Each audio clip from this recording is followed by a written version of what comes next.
through his creation that will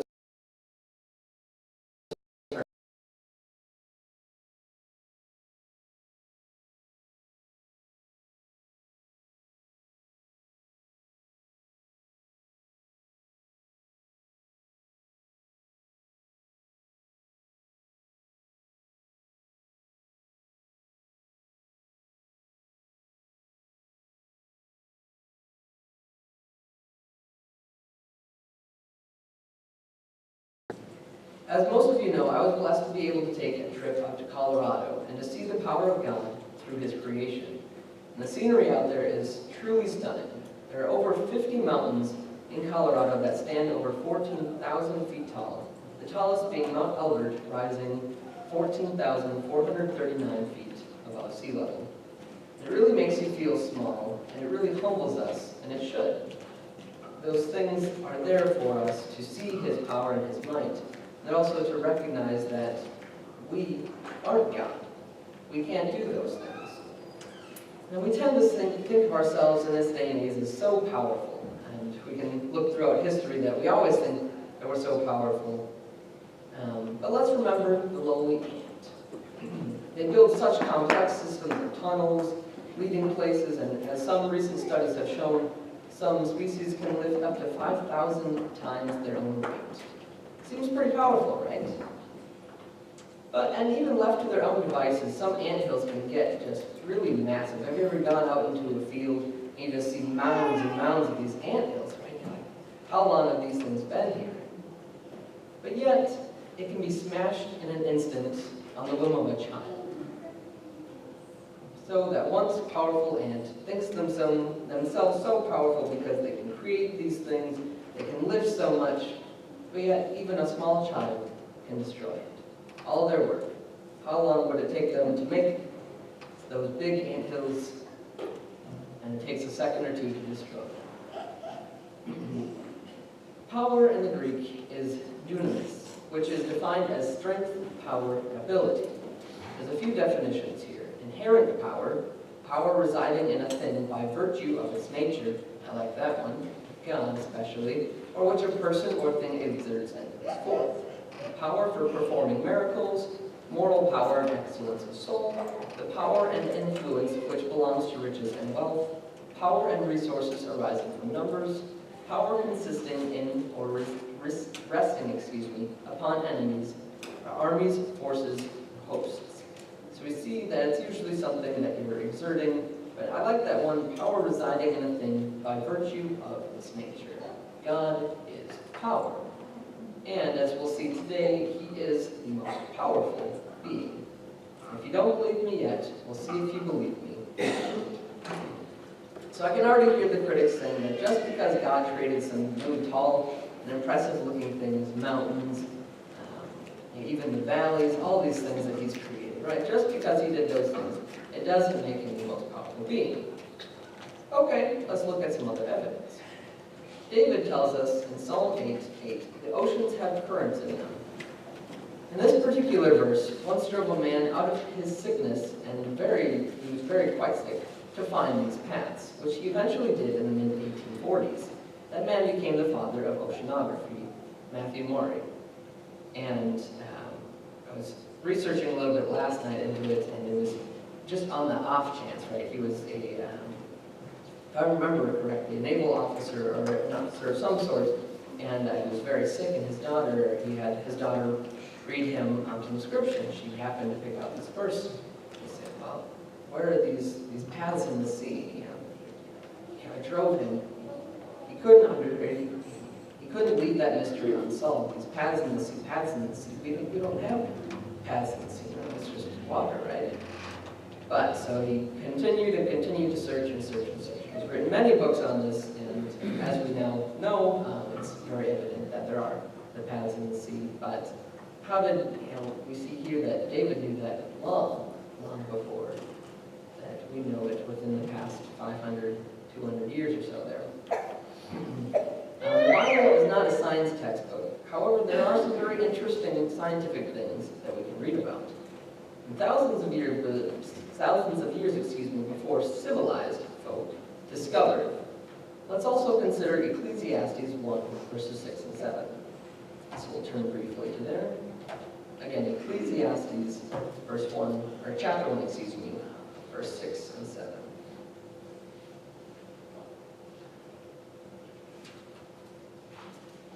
You'll probably get there a little bit faster than I will.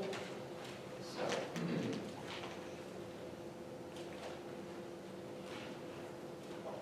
Oh, I have it written here. Here's Solomon, the wisest man to walk the earth, demonstrates his knowledge in the winds and the waters. And here we see that he knows that the winds are blowing from north to south, and that the waters are returning back. They flow and flow to the sea, and then they return back to where the rivers start. But it's truly amazing, and here we see that all those uncivilized folk that we like to think about in history knew this. And as we know, Solomon was a very wise individual, and he was blessed with this knowledge as well. And here we see there's another example showing the power of God through his creation. So we'll turn to Isaiah chapter 40 for this. Again, that would be Isaiah chapter 40.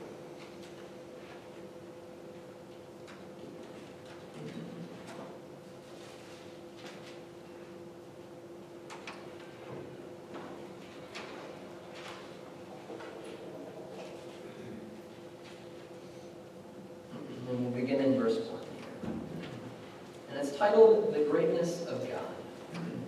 Comfort my people, says your God. Speak kindly to Jerusalem and call out to her that her warfare has ended, that her iniquity has been removed, that she has received of the Lord's hand double for all her sins. A voice is calling, clear the way for the Lord in the wilderness. Make smooth in the desert, a highway for our God. Let every valley be lifted up and every mountain and hill made low. And let the rough ground become a plain, and the rugged terrain a broad valley. Then the glory of the Lord will be revealed, and all flesh will see it together. For the mouth of the Lord has spoken.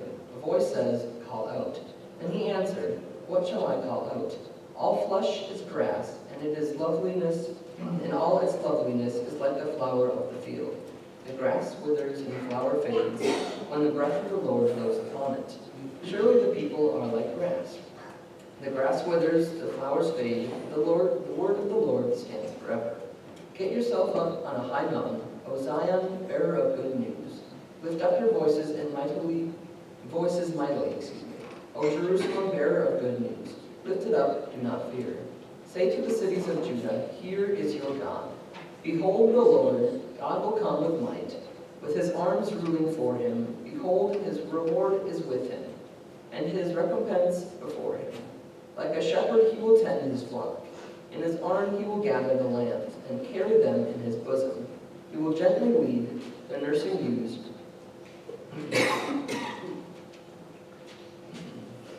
Who has measured the waters in the hollow of his hand, and marked off the heavens by the span, and calculated the dust of the earth by the measure, and weighed the mountains in a balance, and the hills in a scales? Who has directed the Spirit of the Lord, or his counselor has informed him? With whom did he consult, and who gave him understanding? And who taught him in the paths of justice, taught him knowledge, and informed him of the way of understanding? Behold, the nations are like a drop from a bucket, and are regarded as a speck of dust on the scales. Behold, the first of the islands like fine dust. And we'll continue on in verse 16 there. Just wanted to pause. We can get kind of that visual of how great and powerful God is. All these things. And later on, and we'll see here that what's he to be compared to? No one teaches God. No one showed God these things. He made these things. And for us who study some of these things and just look at his great and awesome power and might that he's displayed, it's just crazy that we can look at these things and know that the God that we serve is so powerful that he creates these things and they're so incredibly complex, and yet he still is there for us. So we'll continue in verse 16 here. Even Lebanon is not great, and there is not enough to burn, nor its beasts enough for a burnt offering. All the nations are as nothing before him. They are regarded by him as less than nothing. Meaningless. To whom then will you liken God? Or what likeness will you compare to him?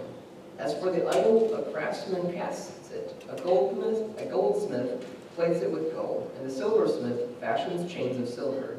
He who is too impoverished for such an offering selects a tree that does not rot. He seeks out for himself a skillful craftsman to prepare an idol that will not totter. Do you not know? Have you not heard? Has it not been declared to you from the beginning? Have you not understood from the foundations of the earth?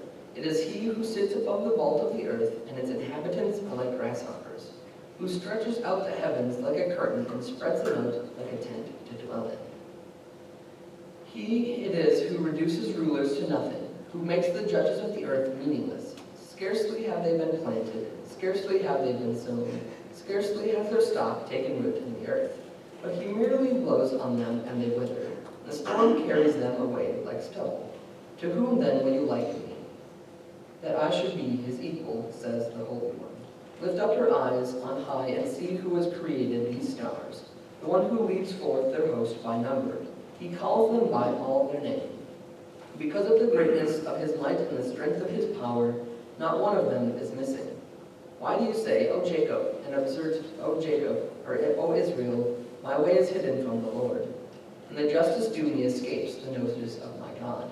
Do you not know, have you not heard, the everlasting God, the Lord, the creator of the heavens or the ends of the earth, does not become weary or tired. His understanding is inscrutable. He gives strength to the weary, and to him who lacks might, he increases power. Though youths grow weary and tired, and vigorous young men stumble badly, yet those who wait for the Lord will gain new strength. They will mount up with wings like eagles. They will run and not get tired. They will walk and not become weary. So, you may be wondering, did I have to read through all of that? It's kind of, monotonous going through all those things. But yes, we did have to read through all of that, because we see and we get that mental picture, again, of the might of God, his glory, that strength, those things, and those last few verses there, verses 29 through 31, that kind of show our the human side of us and how that fails, and how when we're with God, and God compared to us, he doesn't fail. We go for a run, we get tired. We go for a walk, we get tired. But he said, I'll give you wings. You can fly. So all these things that we see, right, are just prove that power and glory of God.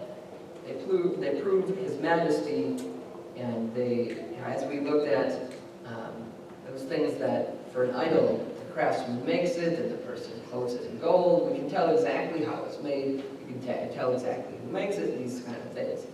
But it's not the case with God. God is the maker. He is the creator, as we see here, and his creation shows him. That's something that we can always look to and that we can see. We talk about it's not a science book, but we also see evidence of God through his creation, even through us. We can see God. So continuing on here then, now we see that, we can also turn to examples such as, other examples of Isaiah and Job to also see some other examples of God's power through his creation and scientific knowledge and other things there. But now that we see that God is powerful because of his grand creations and also his complex creations. And now we also see, and we saw through individuals, that they were also privy to that knowledge. That they knew of God's power long before scientists discovered it or invented it, as some of them like to claim. So we'll turn briefly over to Colossians chapter 1, verse 17, to kind of give a broad view of everything there. So again, Colossians chapter 1, verses 17.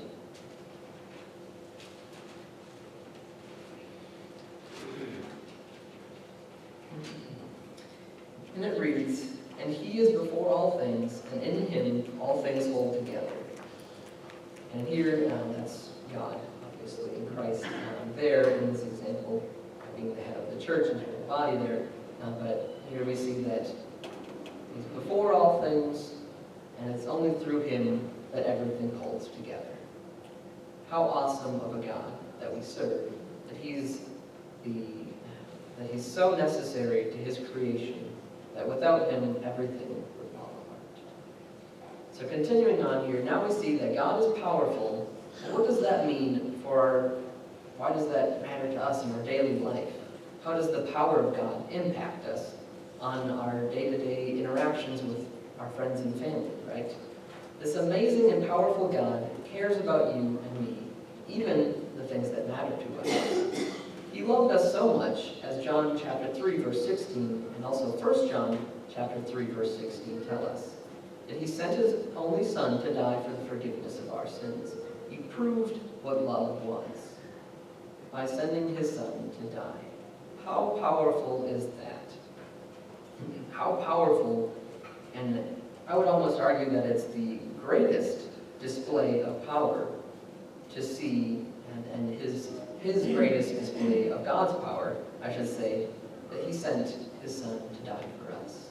That He was willing to send His Son, God, come down to us, to this lowly earth creation, to live as a man, a servant, and to go through those pains, and to leave that home in glory, that home where He sees everything, where He created everything, to go through it as we do. How powerful of a self-sacrifice there. And His awesomeness and grandeur are so important, and that's why we talked about this. We talked about His power and His glory and His awesomeness so much this morning, because it's so important to recognize that God is so powerful and so high above us, that He is the most powerful being out there, and He still loves us. Us humans who live, 60, 70, 80 years, in a time span when He created time, and at some point it'll end, and how many generations in between, how many 70 or 80-year lifetimes that is, and He cares about each and every one of us. He loves us. He has a plan for us, if only we're there to listen. And another thing that sets Him apart from us as humans is He doesn't let that power go to His head as us mere mortals do. His control, despite all that power that He has, just adds more to that power and grandeur of God. And as we'll turn over to Psalm chapter 68, verse 19. Again, Psalm chapter 68, verse 19.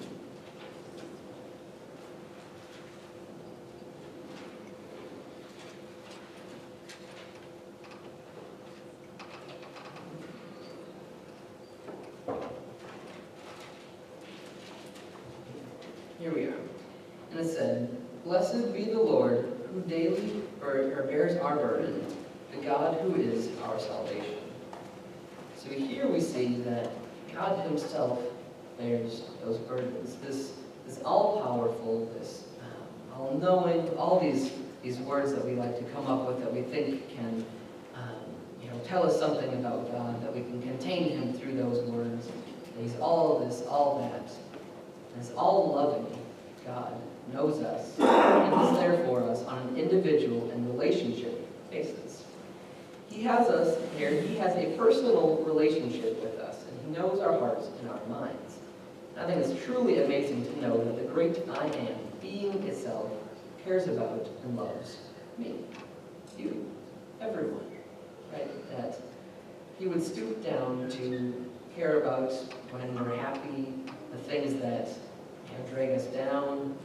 And I don't know about you, but it seems that He really has a sense of humor in our lives when we're talking with God and we're praying or something's really on your mind, and you just can't seem to shake that bad mood that you're in. Someone tells a funny joke, and you're like, yeah, it's kind of funny, but I'm in a bad mood, so it's not that funny.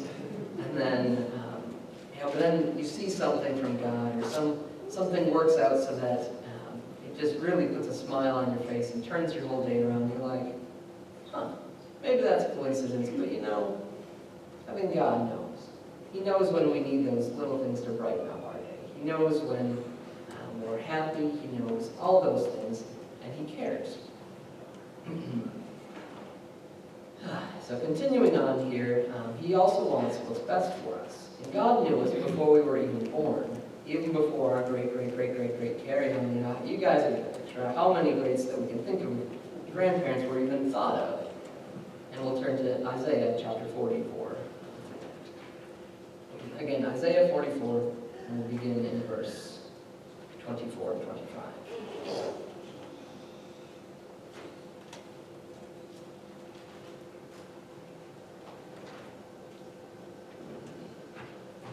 Isaiah 44, beginning in verse 24.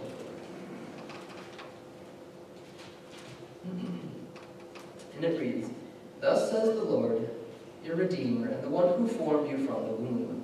I, the Lord, am the maker of all things, stretching up the heavens by myself, and spreading out the earth all alone, causing the omens of boasters to fail, making fools out of diviners, causing wise men to draw back, and nurturing their knowledge into foolishness."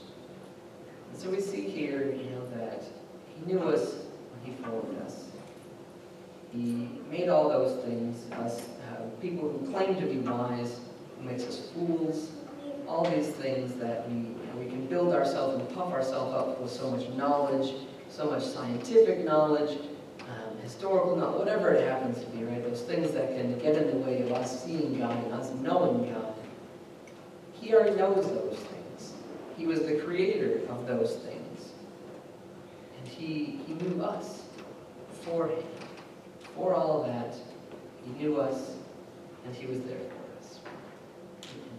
And he also has a plan where we can follow him and serve him to have that relationship with God.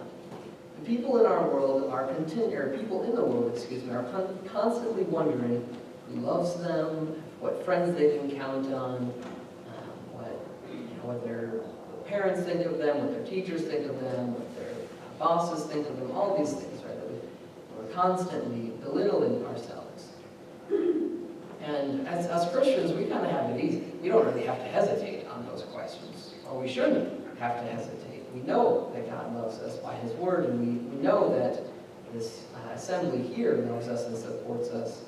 How many times do we come together, for prayer requests, and that gets granted, or you just come together and you fellowship with one another, and you feel that love, you feel that support, whether it happens to be financial needs that come up, whether it happens to be moving needs. How many times do we help move one another, and all these things, right? We have this connection, this support system for one another, and it's wonderful, and it's awesome, and it's powerful, because it helps to bind us together. And it helps us to know that God is out there for us, and that he really cares. And we must also, I think it's important to note, and that we can think of ourselves as important and special if God himself takes time to notice each and every one of us. And we tend to think of people as everyone wants to be normal, right? You don't want to be kind of antisocial, you don't want to be too flamboyant in different things there, but we all want to be normal. But really, we're all special and unique, that God himself would care to know us, that he would care to have a personal plan of salvation for us, that his son came down to die because he loves us and because he wants to be with us as well. And many of us have heard the song, "Can he still feel the nails?" The song asks if Christ can still feel the pain of his crucifixion, and how we as individuals cannot bear to hurt him, so therefore we can't sin.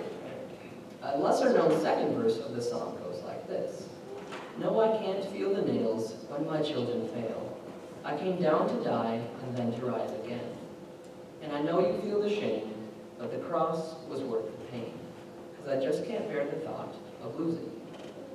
So here we see, and to briefly recap, that God is the most powerful being.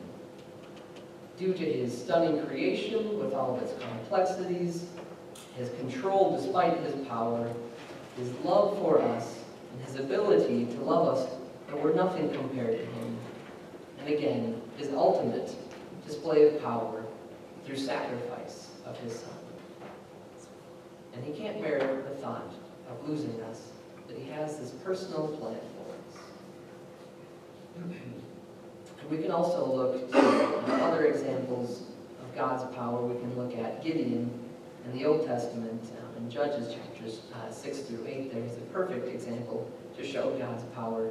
We started from some 32,000 men and fighting men. And God said, no, that's too many. That's too many. And they were up against 135,000 men. So if you're doing math people out there, that's not very good odds. But God says, no, that's too many. That's too many. So then some of them go home. Then Gideon's down to about 10,000 men. And God says, no, that's still too many. Because he knows that if we're left to our own devices and we have these things that show our power, that we think, well, we did this ourselves. God didn't help us, we did it. But no. So then he says, okay, that's still too many. So he goes down to 300 men. And spoiler alert, they win. God and Gideon and his 300 men face off and win against the 32,000 men. If that's not God's power, I'm not sure what is. And we can also talk about the plagues of Egypt, and there's so many examples throughout Psalms, there's so many examples throughout the entire Old Testament and New Testament displaying God's power. Or you can just look outside. You can look at one another. His power is all around us. So if you're here this morning and are thinking that you've heard this all before, right? God is awesome. He loves us, has a plan for us, he's powerful, and maybe you're even following that plan. Great. I think I might need some pointers. But I think it is important for us to note that life can get difficult at times, and it's such a blessing to know we have the love and support, not only of this congregation here, but we also have an awesome and powerful God who loves us. And salvation is kind of like a book. And before you dive right into the meat of the matter, you have to read the preface to get a clearer picture of what to expect. So for those of you here today who have read the preface, that is to know what God expects of us and to have the desire to act on it through baptism, then please come forward to start your journey and continue the book as we stand and as we sing.